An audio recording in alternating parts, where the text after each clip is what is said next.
You know, in the world of server tech, some releases are just incremental updates. But every now and then, one comes along that's a genuine revolution. Today, we're talking about Windows Server 2016. This was a release that didn't just tweak the data center, it totally reimagined it, and in doing so, it built this essential bridge to the cloud-native world that we all live in now. So, here's how we're going to break it down. First, we'll set the stage for when Server 2016 came out. Then we'll dive into the seriously game-changing features it brought to the table. We'll definitely spend some time on the wild story of the Nano Server experiment, trace its journey from a wild idea to a real product, and then wrap up by looking at the legacy it left behind. To really get what Windows Server 2016 was all about, you've got to look at its more famous sibling, Windows 10, right? While millions of us were getting used to a brand new desktop, Microsoft was quietly building its server counterpart in the background, getting ready to spark a revolution of its own in the data center. And yeah, this was no accident. These two were developed in parallel, like two sides of the same coin. As Windows 10 was reinventing the desktop, Server 2016 was being built to completely overhaul the server room. So, while most people were busy checking out the new Start menu, IT professionals were being handed the keys to a totally new kind of infrastructure, one built for the cloud from day one. Okay, so what were these huge changes, really? Well, this is where Server 2016 really shines.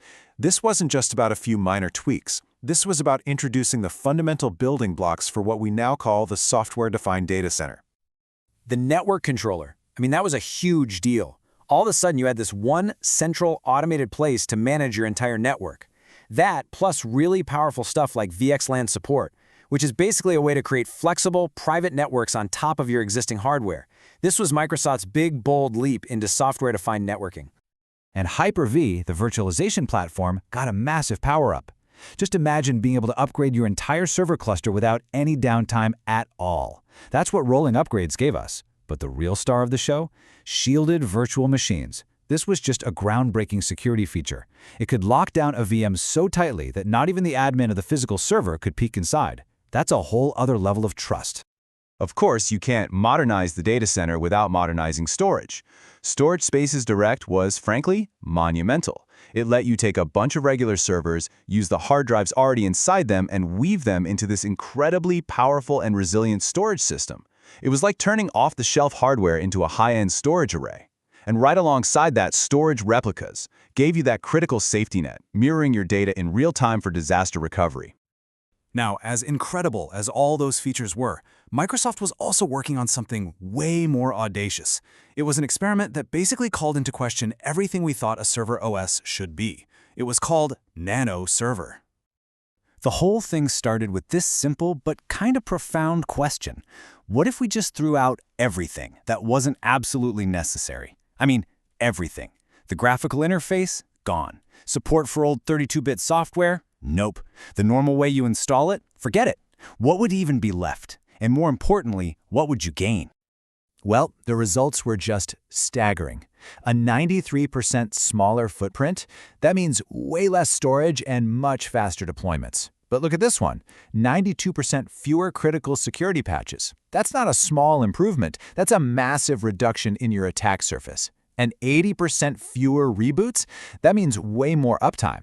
This was the incredible promise of Nano Server.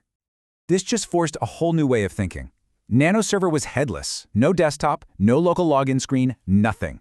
You managed the whole thing remotely. It was designed to be lean, mean, and totally focused on two things, running modern cloud apps and running containers, which was the technology just starting to change everything.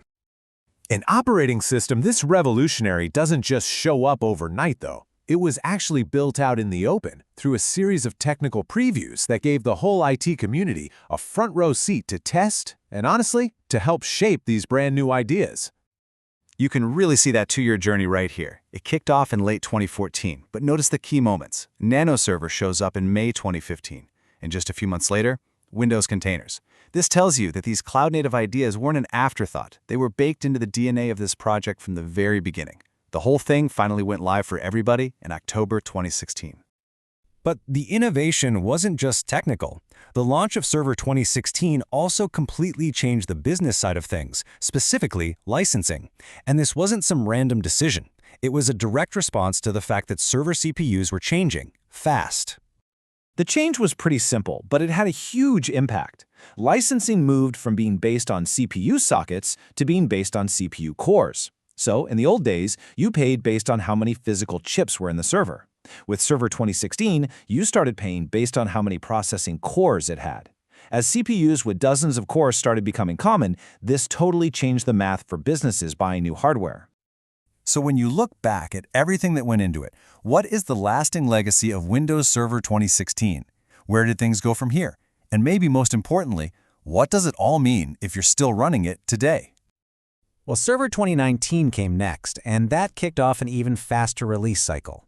And what about Nano Server? It didn't take over the world, but it did find its perfect home. It pivoted to become this ultra-lean, super-optimized base image for containers. Its minimalist design was perfect for it. And for anyone still running Server 2016, listen up, because the clock is ticking. Mainstream support already ended back in 2022, and the final cutoff for extended support is 2027. January 12th, 2027. You're going to want to circle that date on your calendar. That is the final, non-negotiable deadline. After that day, there will be no more security updates, leaving any system still running it completely exposed. So, for any company still on Server 2016, having a migration plan isn't just important, it's absolutely critical. And you know, this brings us all the way back to Nano Server. As a do-everything OS, maybe it was just too radical for its time. But when you look at our world today, which is completely dominated by containers and microservices, it makes you wonder, was Nano Server really a failed experiment, or was it a vision of the future that just happened to arrive a few years too early? I'll leave you with that thought.